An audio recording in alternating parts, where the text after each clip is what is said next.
Hello guys, welcome to Pakistani real reaction. तो कैसे हैं आप सब? उम्मीद है आप सब बढ़िया होंगे, मजे में होंगे, खुश होंगे, आबाद होंगे। हमारी दुआ यही है आप हमेशा हंसते रहें, मुस्कुराते रहें, खुद भी खुश रहें, दूसरों को भी खुश रखें। चैनल पर न्यू है, चैनल को सब्सक्राइब कर दें, बेल आइकन को प्रेस कर दें ताकि आपको आने वाली हर न्यू वीडियो का नोटिफिकेशन टाइम से मिल सके। मेरा नाम है मुदस्सिर, मैं हूं मुबश्शिर। सो गाइस, आज की वीडियो एक बहुत ही ज्यादा कमाल की वीडियो होने लगी है। बहुत ज्यादा ये वीडियो रिक्वेस्टेड भी है, तो सीधा वीडियो के टाइटल की तरफ आते हैं, जो कि है नहीं बिक रहा था कोई सामान मार्केट में, कोई देश भी लेने को तैयार नहीं था, भारत ने सारा सामान उठाने का फैसला कर लिया। मतलब किसी देश का कोई सामान बिल्कुल भी नहीं बिक रहा था, कोई कंट्री उसके करीब नहीं आ रहा था। और थंबनेल में पुतिन बना हुआ है, तो रशिया की शायद बात हो रही है। तो भारत ने सारा फैसला कर लिया कि रशिया से माल उठा ले। हाँ भाई, बिल्कुल। इसको कहते हैं दोस्ती। इसको कहते हैं किसी का सच्चे दिल से साथ निभाओ, तो उसको मुश्किल वक्त में कभी भी ना छोड़ो। भारत ने ये चीज पूरी दुनिया के सामने प्रूव किया, जहां पर एक तरफ चाइना जैसे दोगले देश और बाकी देश हैं जो कुछ करने का नाम ही नहीं ले रहे हैं। उधर जाके भाई भारत ने इतना बड़ा स्टेप लिया, इस चीज को प्रशंसा भाई। वीडियो देखते हैं, उसके बाद बात करते हैं क्या हुआ है, बाकी बातें बाद में। इंडियन अफेयर का वीडियो, इनकी वीडियो का लिंक मिल जाएगा आपको डिस्क्रिप्शन में।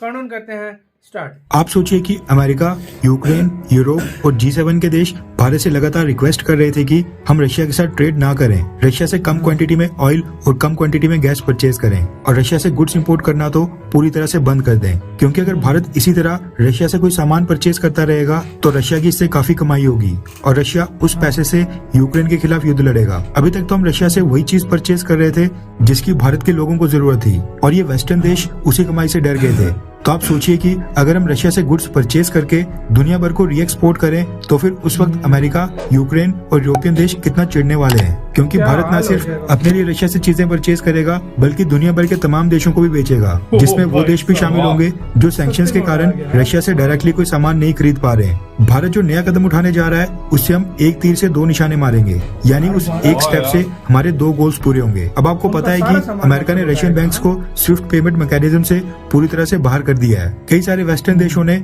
रशिया के ऊपर सैंक्शंस लगा दिए थे, जिसके बाद से रशिया अपने गुड्स दूसरे देशों को एक्सपोर्ट बिल्कुल नहीं कर पा रहा है, यानी रशिया को ट्रेड करने में काफी बाधा आ रही है। क्रूड ऑयल और गैस ये तो यूरोपियन देशों की मजबूरी है, लेकिन जो सामान वेस्टर्न देशों को और खासकर यूरोपियन देशों को बाकी किसी और देश से मिल रहा है वो उसके लिए रशिया के पास बिल्कुल नहीं जा रहे हैं, ताकि रशिया को नुकसान पहुंचाया जा सके। ऐसे में रशिया को भी अपनी चीजें बेचने में काफी दिक्कत का सामना करना पड़ रहा है। इसी तरह की एक आइटम है वीट, यानी कि गेहूं। अब हुआ क्या कि रशिया को गेहूं एक्सपोर्ट करने में काफी दिक्कतें आ रही थी। ऐसे में भारत ने रशिया से कांटेक्ट किया है और रशिया से गेहूं की सारी शिपमेंट उठाने का फैसला किया है, जिसके पीछे का कारण सुनकर अमेरिका, यूक्रेन और यूरोप के देश काफी हैरान होने वाले हैं। रेफरेंस के लिए आपकी स्क्रीन के ऊपर द स्टेट्समैन के आर्टिकल का स्क्रीनशॉट है, जिसके मुताबिक भारत अब रशिया से वीट परचेज करेगा, उसको प्रोसेस करेगा और फिर उसको रीसेल करके भारत अपने खुद के एक्सपोर्ट्स को बढ़ाने का काम करेगा। भारत ने इस साल पहले गेहूं के एक्सपोर्ट के ऊपर बैन लगाया था और फिर उसके बाद गेहूं के आटे के एक्सपोर्ट के ऊपर भी बैन लगा दिया था। उससे पहले साल 2018 में भारत ने एग्रीकल्चरल इंपोर्ट्स यानी दूसरे देशों से एग्रीकल्चरल गुड्स परचेज करने के ऊपर रिस्ट्रिक्शंस लगा दी थी, ताकि भारत के अंदर डोमेस्टिक प्रोड्यूसर्स को सपोर्ट किया जा सके। उससे पहले साल 2017 से 18 में भारत ने विदेशों से $364 मिलियन के वीट इंपोर्ट किए थे, जिसमें से 23% हमने रशिया से परचेज किया था। अब हुआ क्या कि इस साल भारत में वीट की प्रोडक्शन थोड़ी कम हुई थी, जिसके चलते भारतीय सरकार ने वीट के एक्सपोर्ट के ऊपर बैन लगा दिया था। वहीं दूसरी तरफ रशिया को अपना वीट बेचने में काफी दिक्कतें आ रही थी। ऐसे में भारत सरकार सोच रही है कि क्यों ना रशिया से वीट इंपोर्ट करने की परमिशन दी जाए, जिसके बाद हम रशिया से वीट इंपोर्ट करेंगे, उसको भारत में लाकर भारत की मिल्स में पीस कर आटा बनाया जाएगा और फिर उस आटे को दूसरे देशों को एक्सपोर्ट किया जाएगा। या फिर इसके अलावा रशिया की कंपनीज के साथ भारत में जॉइंट वेंचर स्थापित करेंगे और रशियन वीट से भारत की फैक्ट्रीज और भारत के फूड प्रोसेसिंग प्लांट्स में pasta, Maggi, bread, pizza base, cookies, biscuits और पेस्ट्रीज जैसे बाकी फूड प्रोडक्ट्स बनाए जाएंगे और फिर उसके बाद ये सारे प्रोडक्ट्स न सिर्फ इंडिया की डोमेस्टिक मार्केट में डिस्ट्रीब्यूट होंगे बल्कि भारत से एक्सपोर्ट भी होंगे। मतलब कि इस तरीके से भारत रशिया के गेहूं को खरीदकर उसको भारत में लाकर प्रोसेस करके री एक्सपोर्ट करेगा और ऐसे देशों को री एक्सपोर्ट करेगा जो आज की डेट में रशिया से वीट परचेज कर ही नहीं पा रहे हैं या फिर रशिया से वीट परचेज करना ही नहीं चाहते हैं। इससे दो गोल्स पूरे होंगे। एक तो रशिया से वीट परचेज करके भारत रशिया की मदद कर पाएगा, लेकिन उसके साथ साथ भारत में फूड प्रोडक्ट्स बनाकर यहाँ पर आटा बनाकर उसको रीएक्सपोर्ट करके भारत कई मिलियन डॉलर्स कमा पाएगा। खैर, आपको क्या लगता है कि क्या रशिया से व्हीट इंपोर्ट करने का प्लान क्या बिल्कुल सही है, हाँ या फिर ना? इससे अमेरिका और यूरोपियन देश नाराज हो सकते हैं। नीचे कमेंट करके अपनी राय जरूर बताएं। भारत किसी से डरता शरता नहीं है, सीधी सी जो बात है। भारत ना आज तक किसी से डरा, ना आगे किसी के झुका है। जो करता है अपने दिल की करता है, अपनी कंट्री की बेहतरी करता है। कभी भी भारत ने मतलब अपनी कंट्री के अलावा और कुछ नहीं सोचा।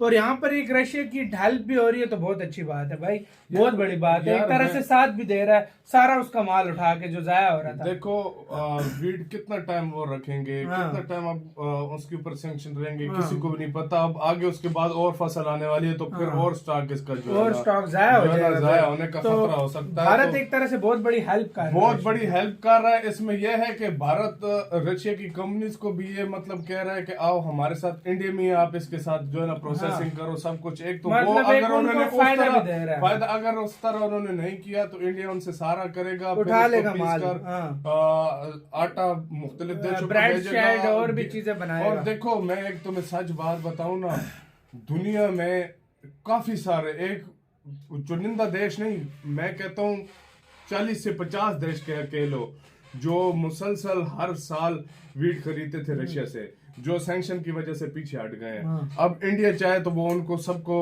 एक्सपोर्ट कर सकता है, अपना भी मुनाफा कमा सकता है, रशिया का भी फायदा होगा, इंडिया का भी फायदा होगा। और जिन देशों में गेहूं की मतलब प्राइसेस ज्यादा हो गई हैं न होने की वजह से, एक्सपोर्ट वगैरह नहीं हो रही, बंद हो रही है, प्राइस भी कम आएंगे। इससे अगर मेरी लिहाज से देखा जाए पूरी दुनिया को फायदा है, पूरी दुनिया को फायदा। जो कंट्रीज महंगी गुड्स उठा रही हैं वो भी मतलब उनको भी फायदा होगा।